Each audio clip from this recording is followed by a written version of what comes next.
So again, Happy New Year. May we all grow in our depth of our practice and in our heart in expansive and liberating ways this year. And we will surely if we put in the causes to do so, right? That's how liberation comes, not randomly, but by putting in the causes for the liberation of the heart and the mind. That's what our practice is. And those of us that practice regularly mindfulness, that's what we're doing. The word mindfulness means to remember to observe. There's a remembering aspect of being aware in the present moment. And we start to see that the majority of the time we're forgetting and we're lost in the conditioning of the mind, habituating. And some of that conditioning is good. We get up, we go to work, we take care of ourselves. That's good conditioning. If we eat and take care of the body, that's good conditioning. If we eat well, that's even better conditioning. Maybe you exercise, maybe you're kind to your loved ones, maybe you clean your house. Do you guys clean your house ever? That's a sign of good, wise conditioning, right? So that wisdom side of us that does take care of ourselves, that does show ourselves loving kindness, is something that we're expanding when we practice mindfulness meditation. And we are contracting or letting go of, shrinking all of the negative habits of mind, the ways that we do not take care of ourselves, do not take care of the heart and the mind and the psyche, things that we do habituate that lead towards anxiety or depression or self-doubt. We're weakening the inner critic.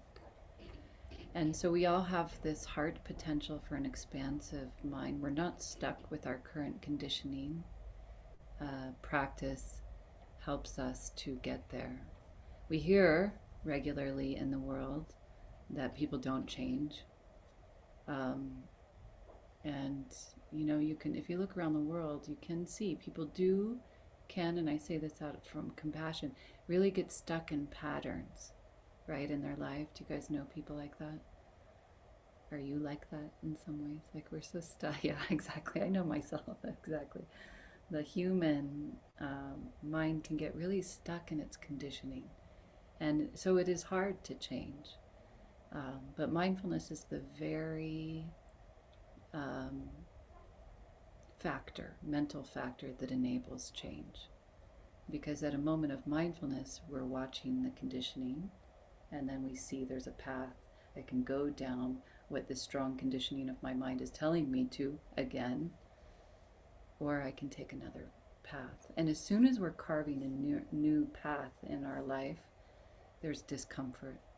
And that's why it is difficult. But it doesn't stay that way, because new habits can become habituated and then they aren't as uncomfortable. So to change is hard, but it is most certainly possible. It takes practice. And that's what the whole Buddhist path is, to set out in conscious ways of practicing in body, in speech, and in mind in ways that lines up with the natural laws of the world. And the natural laws of the world are really, from the deepest place, beautiful, uplifting, and good, because the natural laws of the world will show us when we are harming others. For example, the world stops supporting us. And when we're coming from a place of kindness and love and compassion, the world really starts to support us. So that is such good news. Can you imagine if it was the opposite?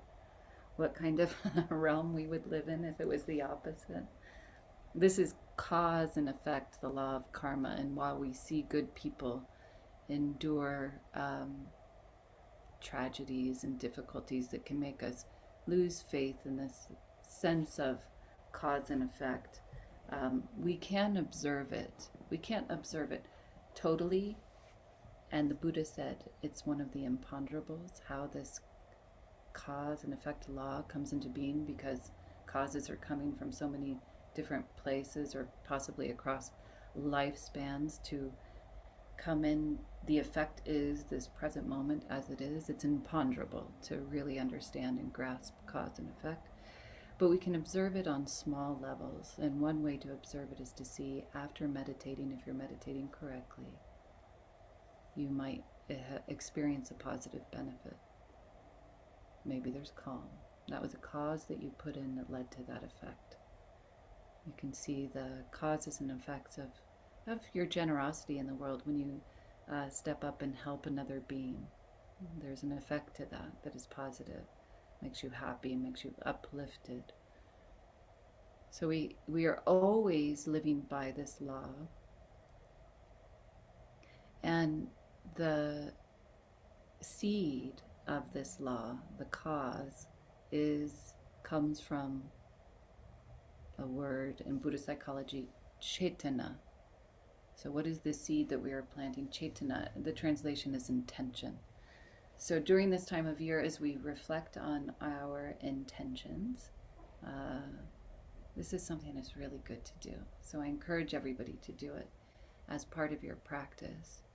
And spend some time today or someday soon, and then re-spend some time again, weekly, daily, monthly, whatever you're inspired to do. What is it that I would like to see manifest in my life, in my heart?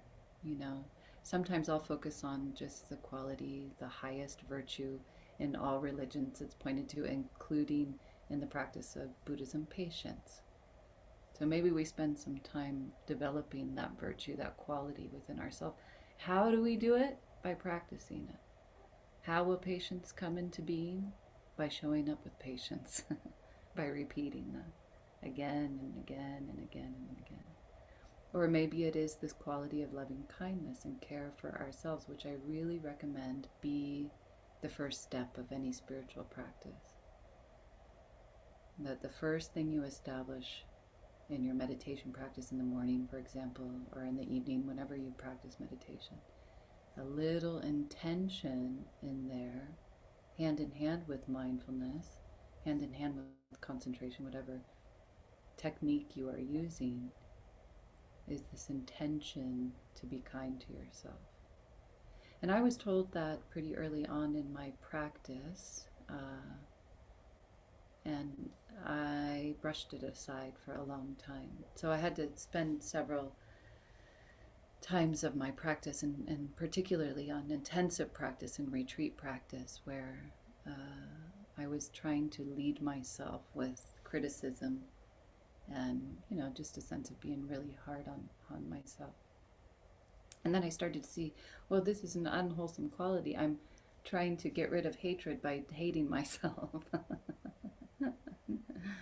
And that won't work. And so from what place do we do our practice?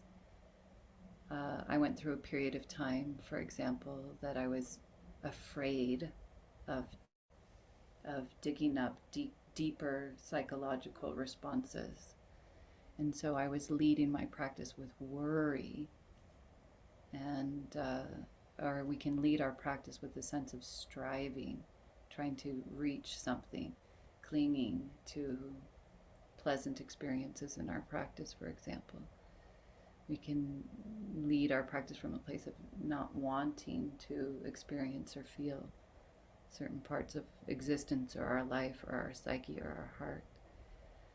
So that's okay. We will actually do that because we are not fully enlightened. We're not fully illuminated in our subconscious mind.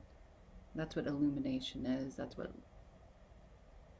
enlightenment is, liberation is to really see deeply the subconscious mind.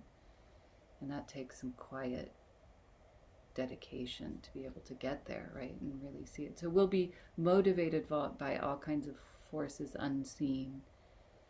But one of the ways of dealing with that is to just set that as an intention, to be kind to myself.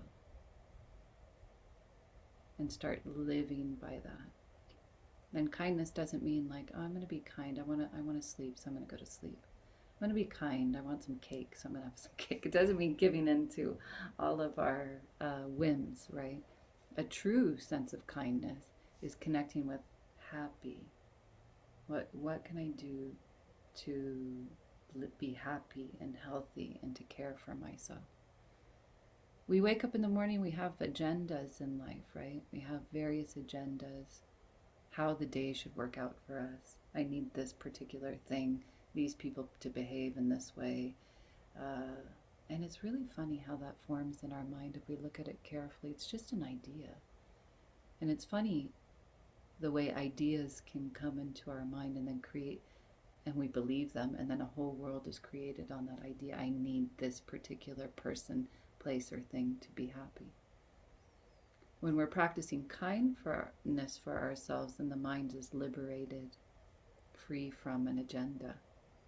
And when the mind is free from an agenda, then it's expansive and open, and your life might take a different course from what the rigid mind said it should. New opportunities, new ideas, new inspirations, new energies can come through from that open-minded space, not clinging to any kind of agenda. So taking this time of year to set your intentions, I really recommend doing it for your spiritual practice. What qualities do you want to see manifest? And then my recommended intention for the year. Well, one of them is, which I've been doing in my weekly practice group, and it seems to inspire everybody, is to let every day of our lives increase the awareness of ourselves. Increase the moments of awareness in our life where we're giving whatever we're doing our full attention, undistracted. Whether it is a leisure activity or a work activity or eating or care for yourself or time with a loved one, a dear person, showing up to that with awareness. Okay, that's a great intention to set. And like all good intentions, we set them and we forget. We set them and we forget. We set them and we forget. We set them and we remember. And then we forget. And then we set them and we remember. And the remembering starts to increase. And remembering begets more remembering. And then the new habits that are uplifting and onward leading start to form. And you start to rise above the heaviness that you've gotten accustomed to feeling in your heart or in your life. And you start to have more joy, more contentment, more peace, more happiness, deeper connection with others as we connect on a spiritual level. And so then more faith, trust and confidence in the practice, more faith, trust and confidence in the refuge of the community and of the teachers who are inspiring you. So awareness increasing every day is a good one, but another really good one is taking that time to go, okay, what's going to lead my practice, the reins of my practice, is going to be this sense of respect and care and kindness towards myself. That will heal a whole lot. That will heal the inner oppressor. And the inner oppressor is going to keep coming back if it's habituated in you, and it was in me. Still is in me. I still have to practice. Still have to make the effort to overcome the inner oppressor. But little by little, with planting that seed, that oppressor can become weaker. We don't believe those thoughts, those voices anymore. And we see the real benefit, which I was blind to in the beginning of my practice, of respect and care and kind for yourself. So happy New Year, and may we all grow in the heart in deep and broad ways, and continue to seek the refuge that is the Dharma to protect us in life. It will if we live by it.